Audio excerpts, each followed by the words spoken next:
Assalamualaikum warahmatullahi wabarakatuh. Di sini kami akan mempresentasikan dari mata kuliah Administrasi Pendidikan. Adapun materi yang akan kami paparkan yaitu mengenai administrasi keuangan. Baik, untuk selanjutnya perkenalkan, nama saya Lydia Nuraini. Saya bertugas sebagai moderator. Adapun pemateri ada Mbak Sulasya, Mas Igusta, Mas Sofyan. Baik, untuk selanjutnya kita langsung saja ke paparan materinya. Pengertian administrasi keuangan. Administrasi keuangan adalah upaya pengelolaan mencakup semua aktivitas yang berhubungan erat dengan semua sistem keuangan untuk mencapai tujuan tiap perusahaan atau organisasi. Administrasi keuangan juga dapat didefinisikan sebagai tindakan pengurusan atau ketatausahaan keuangan yang meliputi pencatatan, perencanaan, pelaksanaan, pertanggungjawaban, dan pelaporan. Dengan demikian, manajemen keuangan sekolah dapat diartikan sebagai rangkaian aktivitas mengatur keuangan sekolah, mulai dari perencanaan, pembukuan, pembelanjaan, pengawasan, dan pertanggungjawaban keuangan sekolah. Adapun fungsi anggaran pendidikan. Anggaran pendidikan melakukan banyak hal, seperti perencanaan, pengendalian, dan membantu manajemen menentukan seberapa baik atau buruknya suatu sekolah. Yang pertama, sebagai perencanaan. Artinya, fungsi ini dapat membantu unit kerja mengetahui kebijakan mana yang akan dilaksanakan selanjutnya sesuai dengan ketersediaan anggaran. Yang kedua, sebagai pengendalian. Artinya, fungsi ini dapat menghindari pemborosan serta menghindari penggunaan anggaran yang tidak proporsional, yaitu tidak tepat guna, tidak efisien, atau tidak efektif, yang dapat merugikan proses layanan pendidikan. Yang ketiga, sebagai dokumen anggaran yang komprehensif, alat koordinasi dan komunikasi, dapat menemukan dan mengkoordinir pekerjaan yang harus dilakukan oleh unit-unit kerja atau bagian-bagian lainnya, untuk memastikan bahwa tidak ada tupoksi ganda atau masalah yang tidak terdistribusi dengan baik ke semua lini organisasi. Sebagai alat penilaian kinerja yang dapat digunakan untuk menilai apakah unit telah memenuhi target dan sasarannya, ini karena anggaran yang diperlukan telah dipertimbangkan saat membuat rencana kerja. Dengan demikian, penyerapan anggaran atau pemanfaatan anggaran untuk menyelesaikan kegiatan atau program menentukan seberapa efektif program tersebut dijalankan. Lalu, anggaran pendidikan dapat menjadi alat efektif atau motivasi, tetapi dapat menjadi tantangan untuk menyelesaikan tugas yang masuk akal dan realistis. Anggaran tidak boleh terlalu tinggi, sehingga sulit untuk membiayai dan membelanjakan, tetapi juga tidak boleh terlalu rendah, sehingga sulit untuk dilakukan. Oleh karena itu, ketepatan anggaran yang didukung oleh anggaran yang memadai atau proporsional dapat menjadi motivasi bagi karyawan untuk bekerja. Oke, untuk materi yang selanjutnya yaitu administrasi keuangan sekolah. Jadi, administrasi keuangan sekolah merupakan sebuah upaya atau usaha untuk melakukan aktivitas yang berhubungan dengan keuangan, tepatnya di dalam lingkungan sekolah.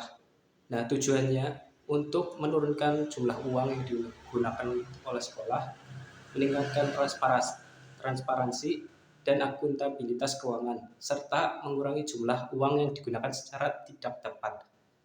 Nah, lalu selanjutnya yaitu ada sumber-sumber administrasi keuangan, yaitu ada 3. Ada yang pertama pemerintah, kedua orang tua siswa, dan yang ketiga masyarakat. Nah, yang pemerintah terlebih dahulu. Sumber keuangan pemerintah disediakan melalui jalur anggaran rutin dalam daftar isian kegiatan atau disingkat DIK. Nah, yang DIK ini dialokasikan kepada semua sekolah untuk setiap tahun ajarannya. Dana ini juga disebut dengan dana rutin, yaitu dana yang dikeluarkan berdasarkan jumlah peserta didik kelas 1, 2, dan 3. Maka anggaran dan besarnya dana untuk jenis pengeluaran sudah ditentukan oleh pemerintah di dalam DIK. Kemudian yang kedua yaitu orang tua siswa. Nah, pendanaan dari orang tua peserta didik itu bisa juga disebut dengan pendanaan dari masyarakat yang sifatnya mengikat. Pendanaan ini juga disebut sebagai iuran komite yang besarnya ditentukan oleh rapat komite. Lalu yang ketiga, yang terakhir dari sumbernya, yaitu masyarakat. Pendanaan pendidikan dalam kategori ini merupakan pendanaan dari masyarakat yang sifatnya itu sukarela, baik itu secara pribadi maupun kelompok yang seperti misalnya yayasan, badan usaha milik pemerintah maupun swasta, yang bentuk kepedulian terhadap kegiatan pendidikan di suatu sekolah. Sekian, terima kasih. Prinsip administrasi keuangan. Yang pertama adalah transparansi.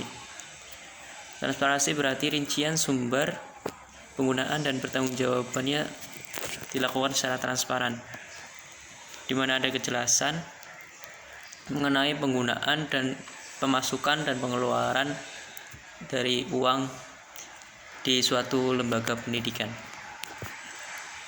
Kemudian akuntabilitas, ya berarti pengelolaan uang haruslah sesuai dengan rencana yang telah dibuat. Kemudian efektivitas, di mana ini berarti penggunaan uang haruslah mencapai kualitas hasil yang lebih baik terkait dengan tujuan dari lembaga pendidikan tersebut. Kemudian efisiensi, tepat guna, penggunaan uang haruslah sesuai dengan antara yang dikeluarkan dan dihasilkan. Selanjutnya prinsip pengelolaan keuangan di sekolah.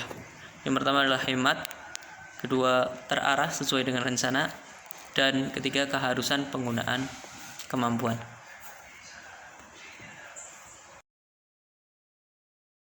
Baik, untuk materi selanjutnya yaitu mengenai proses administrasi keuangan.